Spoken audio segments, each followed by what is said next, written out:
ආයුබෝවන් සුබ දවසක් කියලා ආදරෙන් පිළිගන්නවා කවි හෝම් රෙසිපීස් YouTube channel එකට. ඔන්න ඉතින් අදත් මම ඔයාලට බිත්තර වලින් හදාගන්න පුළුවන් රසම රස රෙසිපි එකක් අරගෙන ආවා. මම හිතනවා ඔයාලත් කැමති වෙයි කියලා අද මම මේ ගෙනාපු රෙසිපි එකට. ඉතින් අනිවාර්යයෙන්ම හැදුවොත් කොහොමද රසයිද කියලා කමෙන්ට් එකකින් කියන්න අමතක කරන්න එපා. ඒ වගේම ඔයාලගේ යාළුවන්ට බලන්න ෂෙයා කරන්න.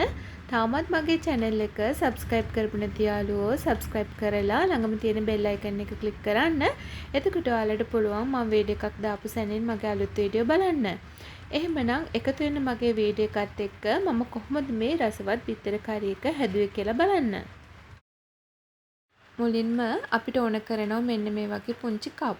ඒ වෙනුවට මම අරගත්තේ මේ වගේ පොඩි සීනක්කු කප්. ඔයාලට සෙරමික් කප් උනත් මේ වෙනුවට අරගන්න පුළුවන්. ඊළඟට වතුර මේස හැඳි 4ක් විතර අරගත්තා. ඒකට ලුණු තේ හැඳි කාලක් විතර දාලා මේ විදිහට දිය කරගන්න ඕන. දිය කරලා අපි අරගත්තු කප් ටිකට තේ හැඳි 2 ගානේ වගේ ඔක්කොම කප් ටිකට දාගමු.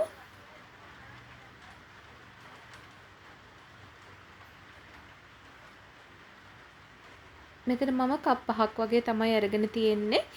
තේ හැඳි 2 ගානේ ඔක්කොම කප් ටිකට මම මේ විදිහට දාගන්නවා.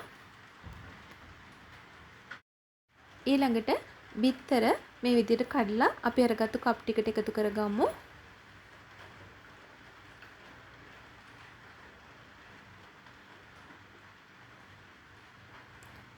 ඔක්කොම කප් 5ක් තමයි මම අරගත්තේ. ඉතින් බිත්තර 5ක් කඩලා එකතු කරගත්තට පස්සේ ලිපේ තියන්න පුළුවන් භාජනයකින් මේ විදිහට මම තියාගන්නවා. ඔයාලට මේක රයිස් කුකර් එකේ ස්ටීමර් එකේ ස්ටීම් කරගන්නත් පුළුවන්. ඊළඟට මම මේකට මේ විදිහට වතුරත් එකතු කරලා ලිපේ තියලා විනාඩි 10ක් වගේ කාලයක් පේනකින් වහලා හොඳින් ස්ටීම් කරගන්නවා. මේ ඔයාලට පේන්නන්නේ විනාඩි 10කට පස්සේ බිත්තර ටික හොඳින් ස්ටීම් වෙලා තියෙන ඔයාලට පේනවා. කප් වලින් මේ විදිහට ගලවලා ඉවත් කරගමු. ඔන්න මේ තියෙන්නේ ඒ විදිහට ගලවලා ඉවත් කරගත්තු බිත්තර ටික. ඔක්කොම බිත්තර ටික ගලවලා ඉවත් කරගෙන ඉවරයි. ඊළඟට අපි බලමු කරි එක හදන්න අවශ්‍ය කරන දේවල්. මෙතන මම සුදු ලුණු බික් 4ක් 5ක් අරගෙන තියෙනවා චූටියට කපලා. ඒ වගේම පොඩි තක්කලි ගෙඩියක් පොඩියට කපලා අරගෙන තියෙනවා.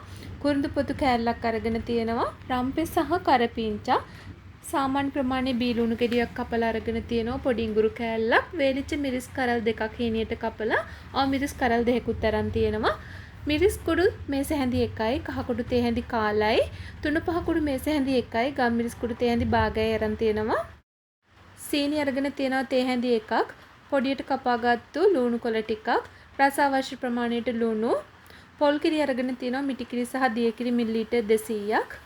ඊළඟට වෙනම භාජනයක් ලිපේ තියලා පොල් තෙල් මේස හැඳි 2ක් එකතු කරගන්නවා. තෙල් ටික ටිකක් රත් වෙනකොට ඒකට අබෑට තේ හැඳි භාගයක් එකතු කරනවා.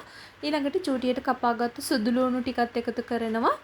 සුදු ලුණු ටිකක් තෙලේ ටෙම්පරාදු වෙන්න ඇරලා ඒකට එකතු කරගන්නවා රම්පේ කොළ ටික, ඉඟුරු කෑල්ල, කුරුඳු පොතු කෑල්ල, කරපිංච කොළ ටික. මේ දේවල් ටිකත් තෙලේ ටෙම්පරාදු වෙන්න ඇරලා ඊළඟට එකතු කරනවා හීනියට කපාගත්තු වේලි මිරිස් සහ අවු මිරිස් ටික. මේ විදිහට හොඳින් කලවම් කරගන්න. ඊළඟට කපාගත්තු බීලුණු ටිකත් එකතු කරගන්නවා. බීලුණු ටිකත් එකතු කරලා හොඳින් කලවම් කරගමු. ඊළඟට මිරිස් කුඩු 3-5 කුඩු, ගම් මිරිස් කුඩු සහ කහ කුඩු අරගත්තු ප්‍රමාණයෙන් මම ඔයාලට කිව්වා. ඒ ටිකත් මේ විදිහට එකතු කරලා හොඳින් කලවම් කරගමු.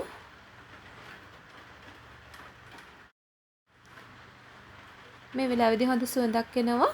ඊළඟට මම එකතු කරනවා සීනි. තේ හැඳි 1ක් එකතු කරගත්තා. රස අවශ්‍ය ප්‍රමාණයට ලුණු එකතු කරගන්න.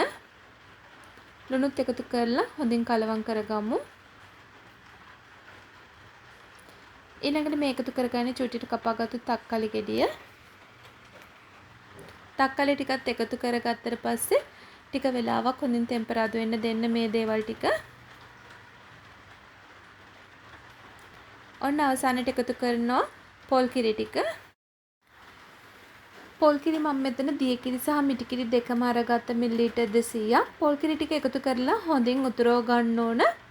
මේ ඔයාලට පෙන්නන්නේ විනාඩි 10කට පස්සේ. ඊළඟට මම මේකට එකතු කරගන්නවා චූටියට කපාගත්තු ලුණු කොළ ටික. ලුණු කොළ ටිකත් එකතු කරලා හොඳින් කලවම් කරගන්න ඕන.